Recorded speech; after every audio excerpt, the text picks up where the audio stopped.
నమస్కారం అండి. నమస్తే. నమస్తే. ఏమన్నా ఉషా గారు అని పిలవాలా? కొత్తగా మీకు హోదా వచ్చింది, నానమ్మ గారు అని పిలవాలా? ఎలా పిలిచినా ఓకే అండి. హ్యాపీగా ఉందా? చాలా నానమ్మ గారు అయిన చాలా చాలా ఉందండి. ఇంట్లోకి చాలా కాలం తర్వాత మరో కొత్త సభ్యుడు, మహాలక్ష్మి మనవరాలు వచ్చింది కదా. మనవరాలు వచ్చింది కాబట్టి ఆనందంగా ఉంది. చాలా చాలా ఆనందంగా ఉందండి. రేపు వెన్స్డే వస్తుంది. ఇంకా నాకు వెళ్ళటం కుదరలేదని వాళ్ళే వస్తున్నారు. కానీ మీకు మనవరాలని అందరూ శౌర్య కూతురు పుట్టిందేమో. అవునండి. అంటే శౌర్యనే మీకు ఇద్దరు పిల్లలని చాలా మంది తెలియదు. అవునవును. అవునండి. అందరూ చాలా మంది శౌర్య వాళ్ళ కూతురే, శౌర్యకి అప్పుడే అమ్మాయి పుట్టిందా అని అడుగుతున్నారు. అందరం చాలా ఈగర్గా వెయిట్ చేస్తున్నాం ఎప్పుడెప్పుడు వస్తాను అని. ఆల్మోస్ట్ 1 year అయింది కొత్త ప్రొఫెషన్లోకి వచ్చింది. అవునండి. రేపు సెప్టెంబర్కి 1 year అవుతుందండి. ఎలా ఉంది మీకు? చాలా ఆనందంగా ఉందండి. చాలా అందరూ కూడా చాలా బ్లెస్ చేసి, యాక్చువల్గా చెప్పాలంటే చాలా ఇంటర్వ్యూలో చెప్పాను, విజయవాడ భూవారా స్వామి టెంపుల్కి వెళ్ళిన తర్వాత ఆయన దయ వలన నాకు చాలా చాలా బ్లెస్, అనుకోకుండా చాలా ఎక్కువ సక్సెస్ ఇచ్చారండి.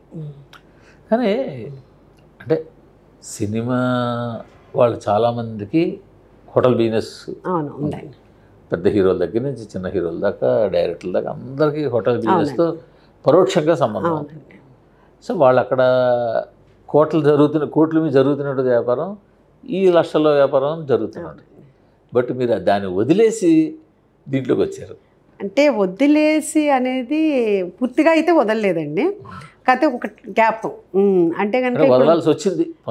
వదలాల్సి వచ్చింది అని కూడా ఏమీ కాదండి. అంటే పూర్తిగా అయితే వదలలేదండి, గ్యాప్ తీసుకున్నాము.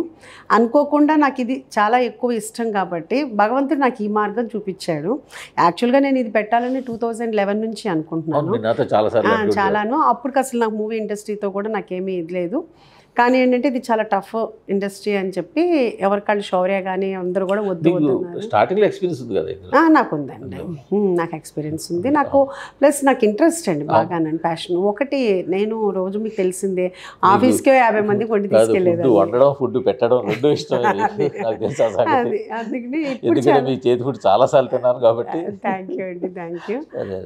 కానీ ఇక్కడ పెట్టిన తర్వాత కూడానండి మెయిన్ చాలా హ్యాపీ ఏంటంటే కష్టం అనిపించిన ప్రతి ఒక్కళ్ళు కూడా వచ్చి, ఒకవేళ నేను బిజీగా కిచెన్లో ఉన్నా, లోపల ఎక్కడున్నా కూడా, నేను మ్యాక్సిమం డైనింగ్లో ఉంటాను వచ్చినప్పుడు, అందరూ మళ్ళీ ఆగి నన్ను కలిసి ఒక చాలా అమ్మ చేతి వంటలాగా ఉంది. ప్లస్ ఏంటంటే కనుక మాకు వండుకోవడానికి కష్టంగా ఉంటుంటే ఇది తింటే మాకు హెవీగా అనిపించట్లేదు, చాలా ఫ్రెష్గా ఉంది అని చెప్పి ప్రతి ఒక్కళ్ళు ఒకటే రివ్యూ ఇచ్చి వెళ్తుంటారు. డిఫరెంట్ కూడా కాదనమాట అండి. ప్లస్ మీరందరూ ఇవ్వటం జెంట్స్గా ఒక రకం అండి, నా ఏజ్ వాళ్ళు, మా మదర్ ఏజ్ వాళ్ళు కూడా వచ్చి వాళ్ళు కూడా చాలా బాగుందమ్మా అని చెప్తే నేను ఆ క్రెడిట్ వాళ్ళకే ఇచ్చేస్తుంటాను. ఎందుకంటే లేడీస్ అనేది ఎవరి వంట వాళ్ళకే నచ్చుద్ది. అలాంటిది ఎదుటోళ్ళ వంట నచ్చింది అని చెప్పడం అంటే వాళ్ళ గొప్పతనం అని నేను ఆ క్రెడిట్ వాళ్ళకే ఇస్తుంటా. ఇలా ఎంతమంది తృప్తిగా ఉన్నందుకు నాకు చాలా చాలా హ్యాపీగా ఉందండి.